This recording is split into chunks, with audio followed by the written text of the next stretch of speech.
हूं दीपाली राणा। आप देख रहे हैं योर मनी, पर्सनल फाइनेंस से जुड़ा हमारा स्पेशल शो जो हर रोज हम आपके लिए लेकर आते हैं ताकि आपकी मदद कर सकें पोर्टफोलियो को बेहतर बनाने में और साथ ही आपकी स्ट्रैटेजीज सही है या फिर नहीं इस पर एक्सपर्ट एडवाइस दिलवाने में। आपके पास कोई भी सवाल है इन्वेस्टमेंट रिलेटेड, आपकी पोर्टफोलियो रिलेटेड, तो आप योर मनी में भेज सकते हैं। तरीका बेहद आसान है शो में शामिल होने का। आप ईमेल, व्हाट्सएप या सोशल मीडिया प्लेटफॉर्म्स के थ्रू कनेक्ट कर सकते हैं। व्हाट्सएप नंबर है 7045220000।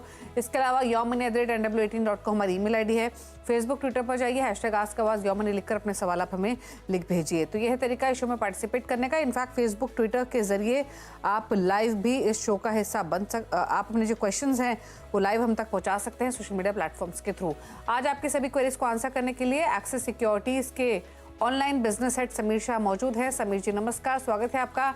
और क्वेरीज लेने से पहले आज बात करेंगे कॉन्ट्रा फंड्स के बारे में कि एग्जैक्टली कॉन्ट्रा फंड्स होते क्या हैं, क्या फीचर्स होते हैं इन म्यूचुअल फंड्स के, और एक इन्वेस्टर के लिए ये कैटेगरी कहाँ सूट करती है। तो बताइए कॉन्ट्रा म्यूचुअल फंड्स के बारे में। Thank you so much Deepali ji, आपने आपके शो पे मुझे बुलाया। कॉन्ट्रा फंड को समझाने के लिए मैं सबसे पहले एक सरल भाषा में समझाने के लिए एक कोट बोलूंगा। वो है be greedy when other are fearful and be fearful when other are greedy. ये बहुत ही प्रसिद्ध कोट है जिसको लेके आप कॉन्ट्रा फंड की थ्योरी समझ सकते हो। कॉन्ट्रा फंड में फंड मैनेजर जो मार्केट का ट्रेंड चलता है उससे विपरीत पोजीशन बनाता है। यहाँ कहने का मतलब ये है कि जैसे मार्केट अभी अच्छा रैली कर रहा है और कोई एक पर्टिकुलर सेक्टर परफॉर्म नहीं कर रहा है, तो वो सेक्टर में जो बेस्ट फंडामेंटल परफॉर्मिंग स्टॉक होगा उसको पिक कर सकते हैं। जहां पे फंड मैनेजर को पूरा भरोसा है कि आगे जाके ये अच्छा लॉन्ग टर्म में अच्छा वापस बाउंस बैक करके अच्छा रिटर्न जनरेट कर सकता है। एक वो है।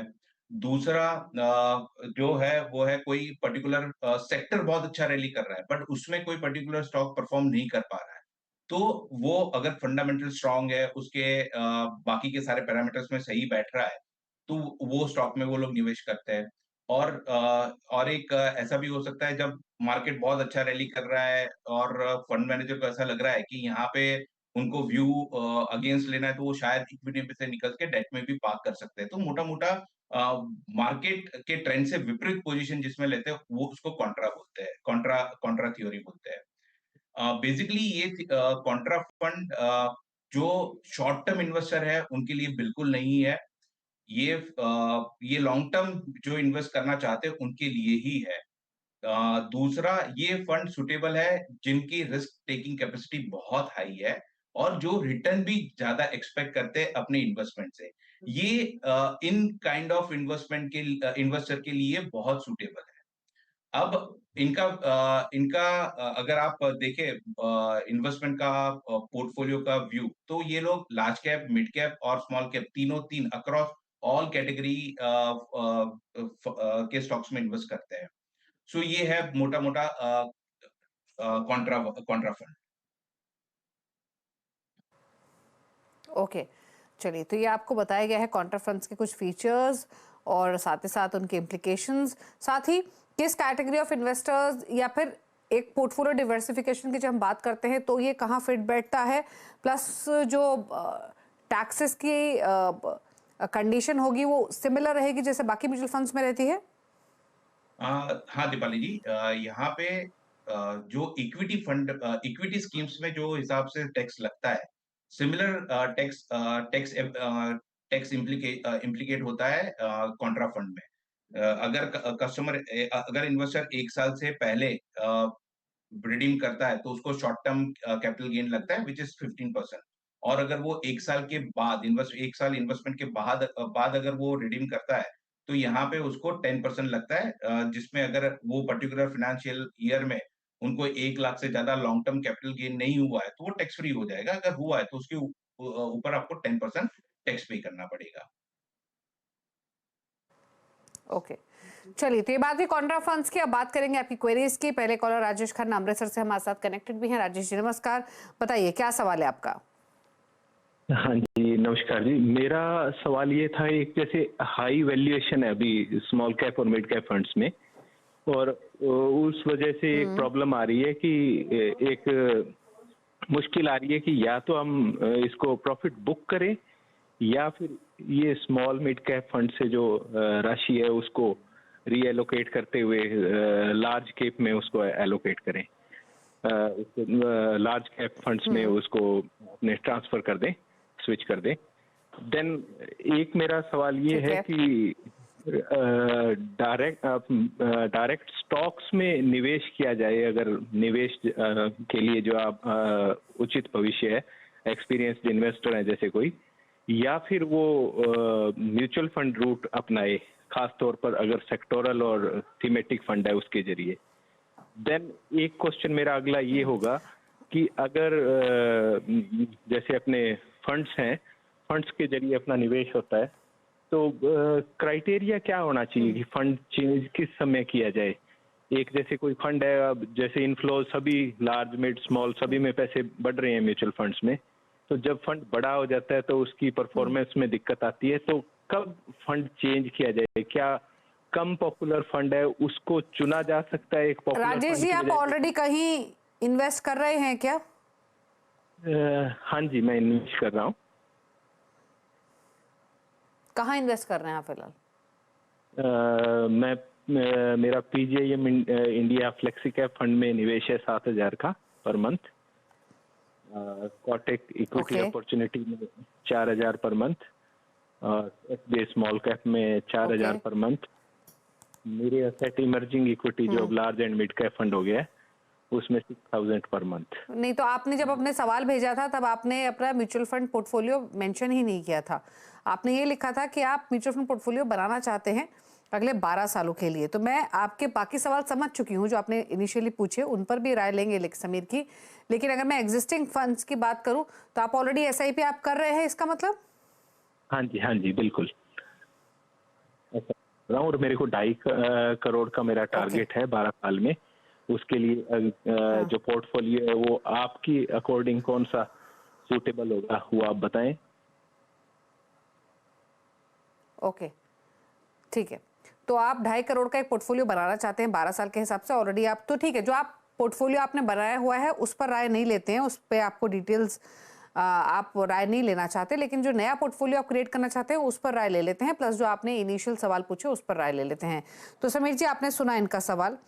पहली चीज तो ये, इनफैक्ट ये तो बहुत इंपॉर्टेंट क्वेश्चन है, हर कोई जानना चाहता है मिड कैप्स में अब जब प्रॉफिट टेकिंग देखने को मिल रही है तो एग्जैक्ट स्ट्रैटेजी मिड कैप्स को लेकर होनी क्या चाहिए?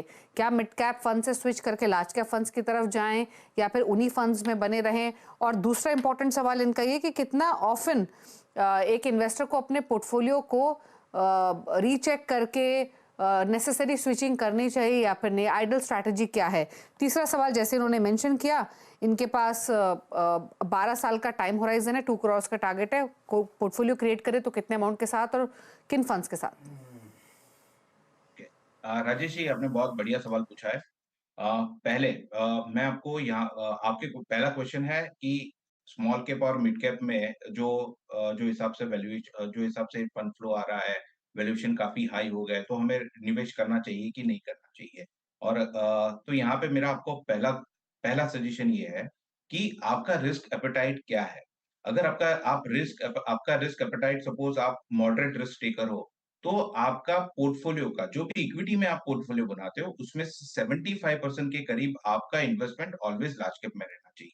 अगर आप अग्रेसिव इन्वेस्टर हो तो आपका 50% के करीब आपका पोर्टफोलियो लार्ज कैप में होना चाहिए, बाकी का 20-25% आपका मिड कैप और 20-25% आपका स्मॉल कैप में इन्वेस्ट पोर्टफोलियो ऐसे डाइवर्सिफाइड करके बनाना चाहिए।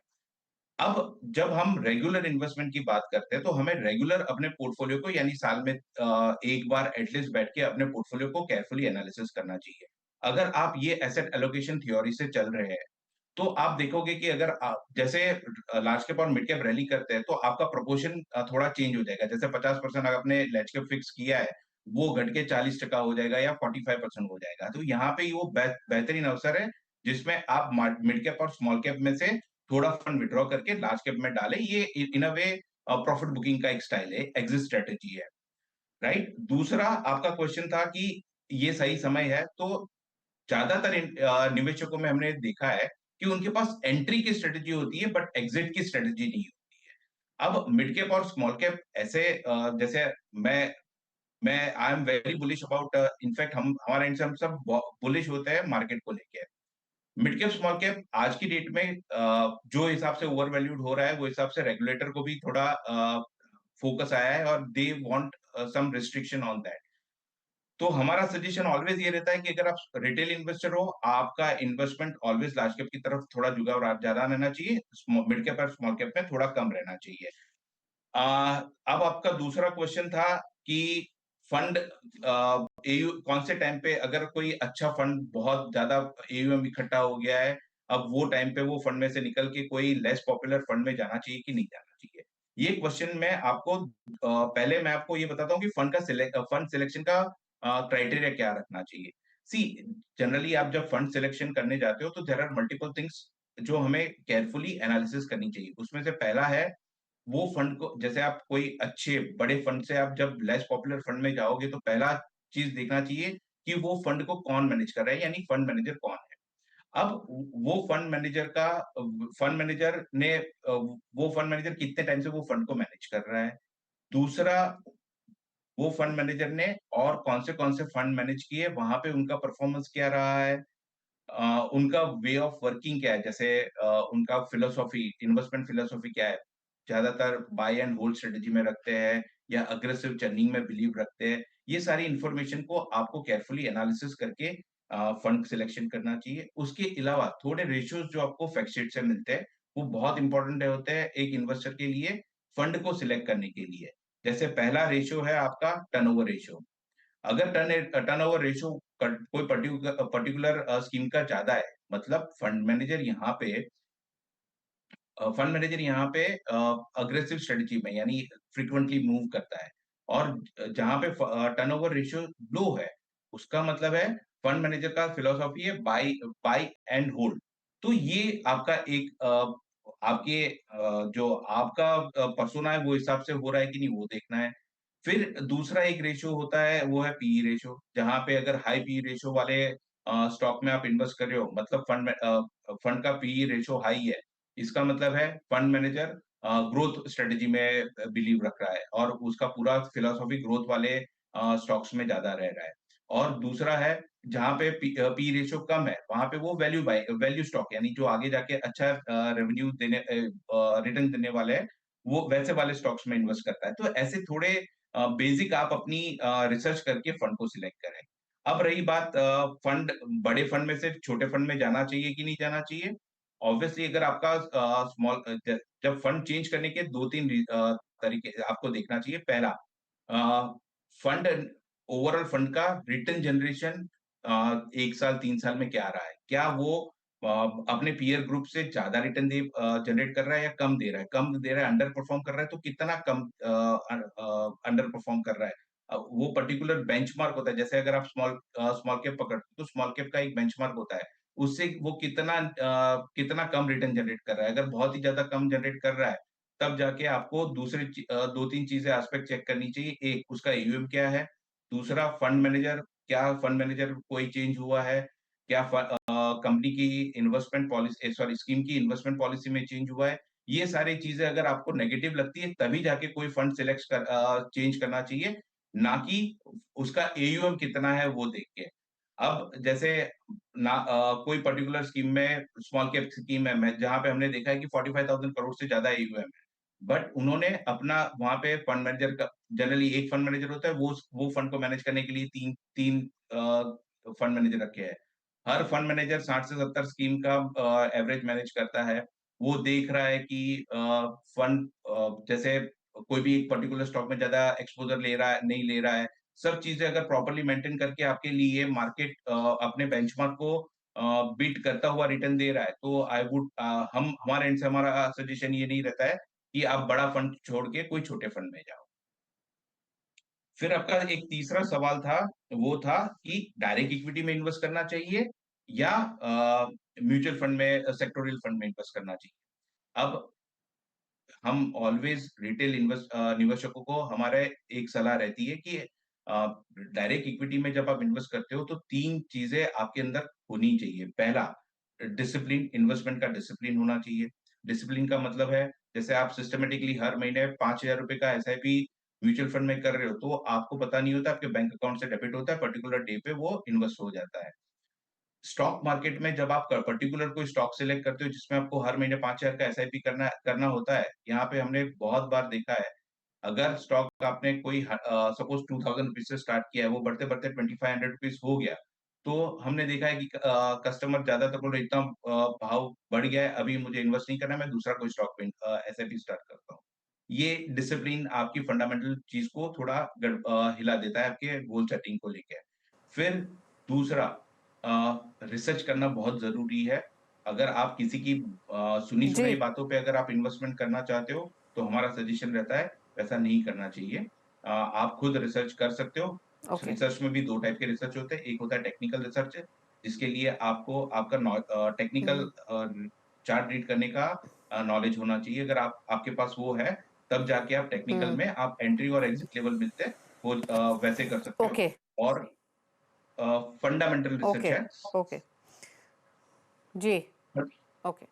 चलिए, तो ये रह रही आपके पोर्टफोलियो को लेकर और इसी के साथ एक ब्रेक का भी वक्त हो गया है। ब्रेक के बाद जब लौटेंगे तो कुछ और क्वेरीज करेंगे शामिल। जब वापस आते हैं यौमनी समीर शाह हमारे साथ बने हुए हैं। समय नहीं है क्वेरीज लेने का, इसलिए फटाफट से पूछ लेते हैं समीर के टॉप 4 फंड्स, यानी वो फंड्स जिनके साथ आप पोर्टफोलियो क्रिएट कर सकते हैं। बताइए समीर। सो दीपाली जी, हमारा एक्सिस कैंड से हमारे suggestion Nippon India large cap, HDFC flexi cap, SBI Contra और एक्सिस मल्टी कैप फंड में निवेश करने का सजेशन है। ओके, तो Nippon India large cap, HDFC flexi cap, SBI Contra और एक्सिस मल्टी कैप।